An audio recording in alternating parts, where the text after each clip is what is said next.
This episode is brought to you by the Chevy Silverado. According to J.D. Power, Chevy trucks won more new vehicle quality awards than any other brand. But champions don't stop. They keep moving forward. And that's what the Chevy Silverado is all about. It delivers next-level off-road capability with a refreshed interior, advanced technology, plus a larger, more functional bed than any competitor for the ultimate tailgate flex. To learn more, visit Chevy.com. For J.D. Power 2022 U.S. award information, visit jdpower.com/award. This episode is brought to you by GMC. The new GMC 2024 Sierra Heavy Duty features the first ever Sierra HD Denali Ultimate, offering an enhanced 6.6-liter Duramax Turbo Diesel V8 to deliver turbocharged towing capability, taking premium capability to amazing new places. Available spring of 2023. Visit gmc.com to learn more. Coming up on the Payoff, they talk about the gifts of sobriety. Well, I got one just a couple of days ago when I got to talk to Mike Gminski on the eve of his one-year sober birthday. 365 days ago, give or take a day, Mike Gminski spilled out of a car down in Florida and fell into the arms of a former teammate in a rehabilitation center. Jayson Williams, that former teammate, ironically enough, Gminski used to mentor Williams when they were both players with the 76ers. Jayson Williams started the Rebound Institute. It's a rehab down in Florida. Jayson, of course, running into trouble about 20 years ago, turning his life around and now giving it away to keep it to a lot of other former athletes and other people that need help. Mike Gminski, by all accounts, an exceptional athlete and an exceptional man. His seventh pick of the NBA draft in 1980, All-American at Duke. Had a great NBA career, was featured on some of those late 80s, early 90s Sixers teams that I loved. We talk about that. We talk about Charles Barkley. We talk about the cocaine era in the NBA. And we talk about sobriety and how a year ago he was almost dead and how today he is living his best life. He actually is working now down at the treatment center he went to, and he's still a college basketball analyst on a national level. He does a great job with that. He's also really funny. This was a fun chat. He came on my radar when I saw an HBO Real Sports special about Rebound Institute. Jayson Williams was featured, and up popped on the screen Mike Gminski. And if this can happen to the G-Man, it can happen to anyone.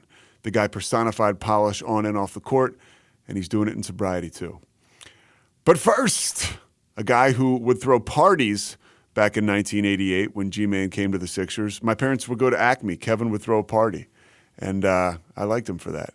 He's sober today, too, and I like him even more for that. Here's Kevin Souza.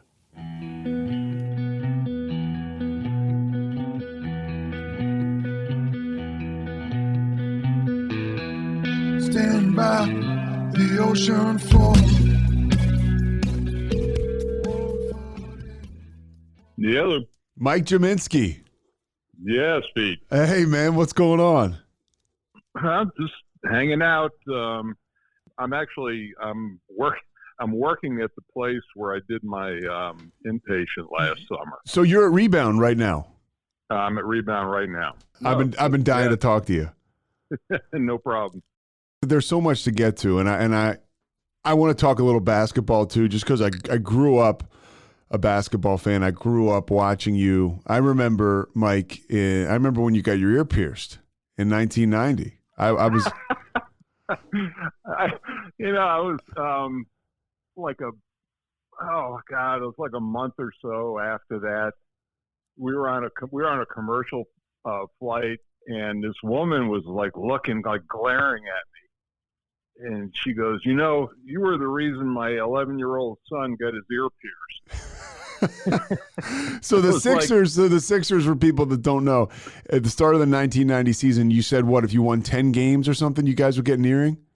And the story too was that for some reason, I think it was because Jordan probably got his ear pierced. So Barkley got the great idea of betting the team, which was a great thing.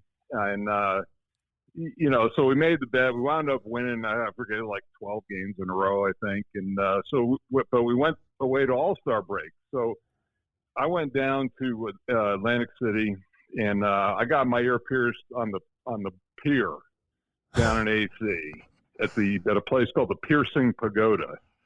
I think they're still around. Yeah, so I get my ear pierced. Mahorn gets his ear pierced. Barkley comes back from the from the All-Star game, no ear pierced. So we drag his butt over to the mall in South Jersey and sit him down in a kiosk and get his ear pierced.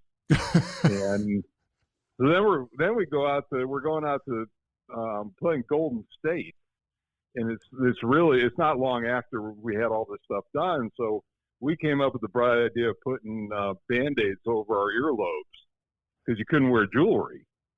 That's right. So Just Kersey was a referee, and we were in layup lines, and he comes over to me and he say, "Mike, I saw that story in the paper about you guys getting your ear pierced." And I said, "Yeah,